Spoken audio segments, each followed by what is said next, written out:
Hi friends, ഞാൻ ഇന്ന് variety ആയിട്ടുള്ളൊരു ഡിഷാണ് കാണിക്കുന്നത്. നമ്മുടെ ദോശമാവിലാണിത് തയ്യാറാക്കുന്നത്. ഇനി നമുക്കിതെങ്ങനെ തയ്യാറാക്കാമെന്ന് നോക്കാം. അതിനായിട്ട് നമുക്ക് കുറച്ച് പാസ്ത വേവിച്ചെടുക്കാം. ഞാനിവിടെ പാക്കറ്റിലുള്ള പാസ്തയാണ് എടുത്തിട്ടുള്ളത്, മസാലയുടെ കൂടി വരുന്നത്. അപ്പോൾ വെള്ളം ചൂടായി വരുമ്പോൾ നമുക്ക് ആ മസാലപ്പൊടി ഈ വെള്ളത്തിലോട്ട് ചേർത്ത് കൊടുക്കാം. നല്ലപോലെ തിളച്ച് വന്നതിന് ശേഷം നമുക്ക് ആ പാസ്ത കൂടി ചേർത്ത് നല്ലപോലെ വേവിച്ചെടുക്കാം.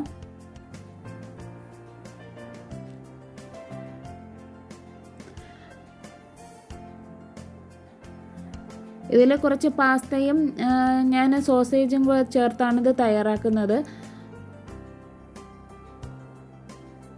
ഇനി ഇതിലോട്ട് കുറച്ച് മല്ലിയില കൂടി ചേർത്ത് കൊടുക്കാം.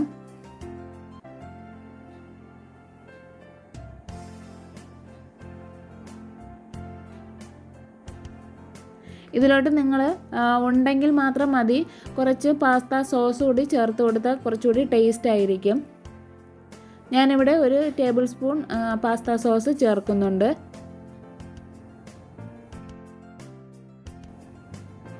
ഇനി ഇത് നല്ലപോലെ ഒന്ന് വറ്റിച്ചെടുക്കണം. ഇത് ഏകദേശം വെന്തിട്ടുണ്ട്. ഇനി ആ വെള്ളം വറ്റുന്നത് വരെ ഒന്ന് നമുക്ക് വെയിറ്റ് ചെയ്യാം.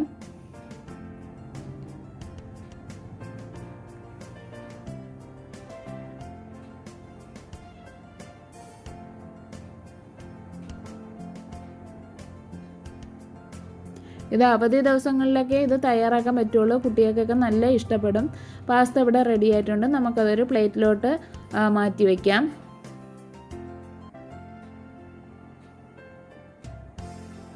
ഇനി നമുക്ക് സോസേജ് ഒന്ന് ഫ്രൈ ചെയ്തെടുക്കാം. അതിനായിട്ട് പാൻ അടുപ്പത്ത് വെച്ച് ആവശ്യത്തിന് സൺഫ്ലവർ ഓയിൽ ഒഴിച്ചു കൊടുക്കാം. ഇനി ഞാനിവിടെ പാസ്ത സ്ലൈസ് നല്ല തിൻ സ്ലൈസ് ആയിട്ടാണ് കട്ട് ചെയ്തേക്കുന്നത്. അത് നമുക്ക് ഓരോന്നായിട്ടിട്ട് ഫ്രൈ ചെയ്തെടുക്കാം.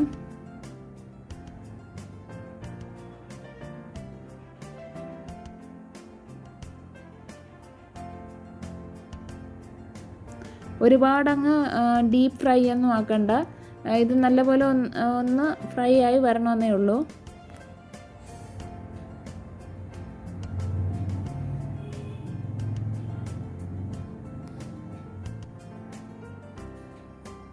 ഇപ്പോൾ ഒരു സൈഡ് ഫ്രൈ ആയി വന്നിട്ടുണ്ട്. നമുക്കൊന്ന് തിരിച്ചിട്ട് അടുത്ത സൈഡ് കൂടി ഫ്രൈ ചെയ്തെടുക്കാം.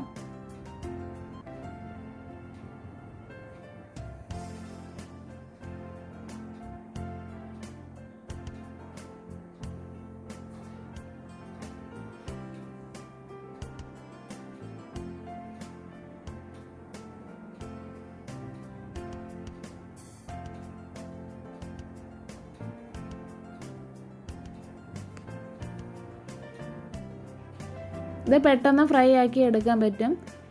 ഇത്രയും കട്ടി കുറച്ച് നമ്മൾ കട്ട് ചെയ്തത് കൊണ്ട് തന്നെ പെട്ടെന്ന് ഫ്രൈ ആയി വരും. ഇതിപ്പോൾ നല്ലപോലെ ഫ്രൈ ആയി വന്നിട്ടുണ്ട്. ഇനി നമുക്കിത് പാത്രത്തിലോട്ട് മാറ്റാം.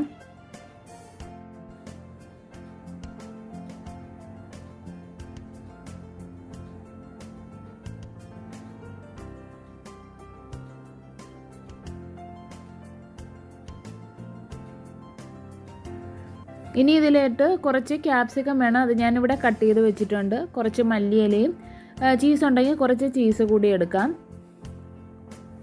ചീസ് ഇതുപോലെ ഗ്രേറ്റ് ചെയ്താണ് ചേർക്കുന്നത്. അപ്പോൾ നമുക്കിനി ഇത് തയ്യാറാക്കി തുടങ്ങാം. അപ്പം ഞാൻ പാൻ അടുപ്പത്ത് വെച്ച് നല്ലപോലെ ചൂടായപ്പോൾ എണ്ണ തേച്ച് ദോശ ചുട്ടെടുക്കുകയാണ്. ദോശ നമ്മൾ മസാല ദോശയ്ക്കൊക്കെ തയ്യാറാക്കുന്നത് പോലെ വലിയ ദോശ വേണം.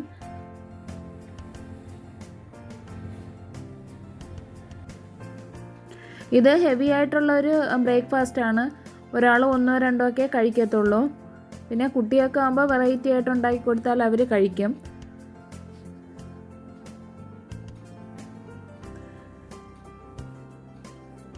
ഇതിപ്പോൾ ഒരു സൈഡ് മേൽഭാഗം ഒന്ന് ജസ്റ്റ് വെന്ത് വരുമ്പോൾ നമുക്കിതിലോട്ട് ഒരു മുട്ട കൂടി പൊട്ടിച്ചൊഴിക്കാം.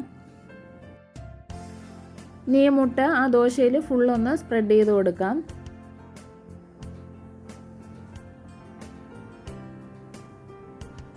ഇനി ഇതൊന്ന് അടച്ചു വയ്ക്കാം. അപ്പോൾ മുട്ട ഒന്ന് വെന്ത് കിട്ടും. മുട്ട ഒന്ന് വെന്ത് വരുമ്പോൾ നമുക്ക് ഇതിലോട്ട് പാസ്തയും സോസേജും ക്യാപ്സിക്കം ചീസ് എല്ലാം ചേർത്ത് കൊടുക്കാം.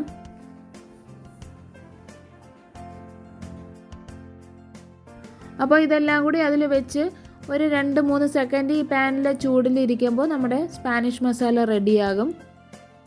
ഇത് എൻ്റെ സ്റ്റൈൽ സ്പാനിഷ് മസാലയാണ്. ഇതിൻ്റെ ഒറിജിനൽ റെസിപ്പിയുടെ അടുത്ത് പോലും ഇതെത്തത്തില്ല. എന്നാലും ഒരു വെറൈറ്റിക്ക് ഞാനിത് ചെയ്തെന്നേ ഉള്ളൂ.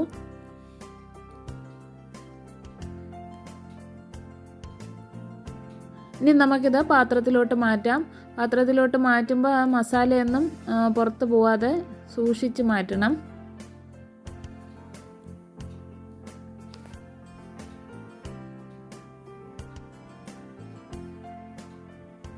ഇനി ഇതിൻ്റെ പുറത്ത് വേറൊരു ദോശ കൂടി നമ്മൾ ചുട്ട് വെക്കണം. എന്നാലേ അതിൻ്റെ ആ ഒരു സ്റ്റൈലിൽ കഴിക്കാൻ പറ്റത്തുള്ളൂ.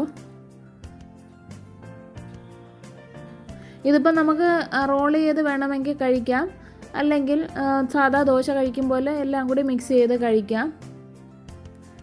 അപ്പോൾ ഞാൻ ഇതിൻ്റെ പുറത്തൊരു ദോശ കൂടി ചുട്ട് വെച്ചിട്ടുണ്ട്.